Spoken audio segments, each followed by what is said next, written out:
ઓની વહુ જોયેલી ઓભળેલી ખરી, વહુનો ઓભળેલી ખરી, પણ વહુનો અનુભવ ખબર નહીં. વહુ શબ્દ જ ઓભળેલો એટલે આ કે વહુ કેવી આવતી છે અને ખબર નહીં. હો એમ કરતો કરતો આવ્યો 4 વાગે બાજુનું આપણે ગામ રહ્યું ને એવું વિછોડા જેવું ગામ હતું. ગામમાં જતો રહ્યો.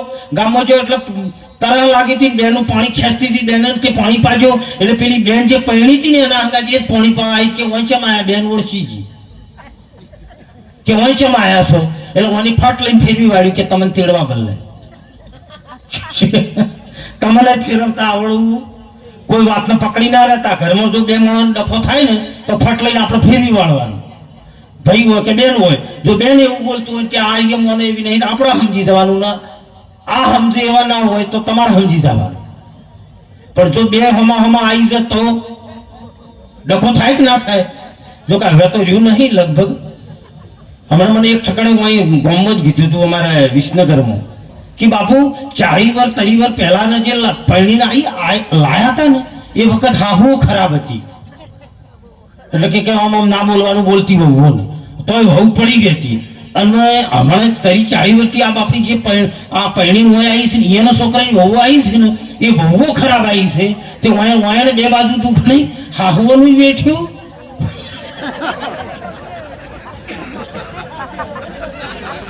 વાત સમજાય છે ને તમને? આ બે પેઢી વચ્ચે જે વચ્ચે આવી ગઈ ને એને હુડી વચ્ચે ખોપારી થઈ બાપની. હાહુ એવી મળી હતી એનો ત્રાસ ભોગ્યો અને હવે વહુ એવી આવી છે. તમારે આ બાજુ તો નહીં, અમારા એ બનાસકાંઠામાં તો પાલનપુર પાસે તો તમે જતા રહો તો બાપડીએ વાડામાં નીકળી દીધી છે. રોશિયન અને દોહન બેન વાડામાં પડી રહેવાનું. વહુ દોવા ખાલી આવે એક્ટિવા લઈને દૂધ લઈને જતી રહે અને આખો દાડી વાડામાં રહીને હું પછી મને કે મહારાજ અમે શું પાપ કર્યા છે? હું કોઈ પાપ નહીં. પેલો તમારો ખાટલો ચો રહેતો ઘરમાં, પછી પૈણીને આયા ચેડી તમારે 1-2 છોકરાની માં છે, પછી કે વહરીમાં આવ્યો, પછી કે વાડામાં આવ્યો ને હવે વાડામાંથી સિદ્ધપુર ભેગા હવે ઘર બતાવે. પૂરું થઈ ગયું.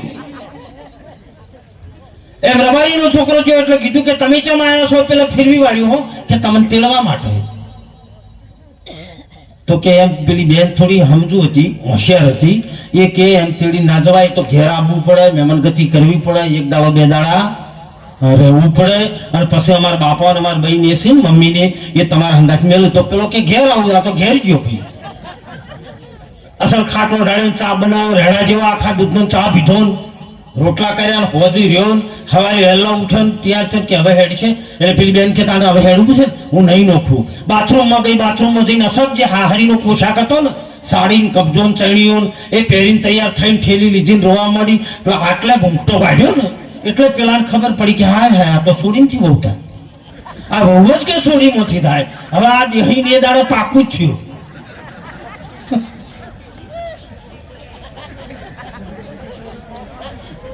એમ ઘણા નહીં સમજાય ને, પણ ભજન એવી વસ્તુ છે આ જેવી તેવી વસ્તુ નથી. કોઈ ગુરુના શરણમાં જજો, ગુરુના શરણમાં જઈ અને વચનને લેજો અને વચનમાં લઈને પછી એનું અમલ કરજો અને એક નિષ્ઠા ઉપર રહેજો. તમારો બેડો પાર કરી નાખે ગુરુ. પણ જો વચન ઉપર વિશ્વાસ હોય તો ગુરુને પદવી તો ગુરુ ગુંगा गुरु बावरा गुरु देवन का देव जो तू शिष्य साणा है तो कर ले गुरु की सेव. है કરતા કરે ન કરી શકે ને ગુરુ કરે સો હોય. ભગવાન પણ જે કામ ના કરી શકે, પરમાત્મા પણ જે કામ ના કરી શકે એ ગુરુ કરી નાખે. પણ જો તમારો ગુરુ ઉપર વિશ્વાસ હોય તો, અને એને ગુરુ કીધા છે. હો અત્યારે તો ગમે એક ગુરુ જે રાફડા ફાટ્યા એની વાતો તો આવતા જ નહીં. હા શેરીએ પડાવો, હાથને કોઈ ફૂંકાવો, કોણ રોકડા હોય તો રોકડા આલજો, નકા આલજો ધોન, એવા ગુરુ પાસે ના થતા. ઢકણા રોમને પૂછડામાં અત્યારે ગોમ ફાડ્યા છે. એ ગુરુ નહીં, એ તમારા પૈસા પ્રોપર્ટી બસ એને પૂજાવાની લાય છે. ગુરુ પૂજાવાની લાય હોય જ નહીં. ગુરુ બાળક જેવો હોય, તમારા ભેગો બેહાત એને મોટી ના હોય, મોટી વાત ના હોય, એ તમારા નાના બાળક જેવો બાળક બની જાય. એ ગુરુ તુલ્ય છે. એને મોટી ના હોય એને ગુરુ, એ ગુરુ કીધો છે. આપણા ગામમાં એ ગુરુ મહારાજ અહીંયા રહ્યા, કેટલા જીવોનો ઉદ્ધાર કર્યો છે. આ પાંચસા ગામની પવિત્ર અને ધર્મનગરી આ ગામ. અને હું તો એમ કહું છું કે આ જે એરિયા છે ને એ સંતોનો એરિયા છે.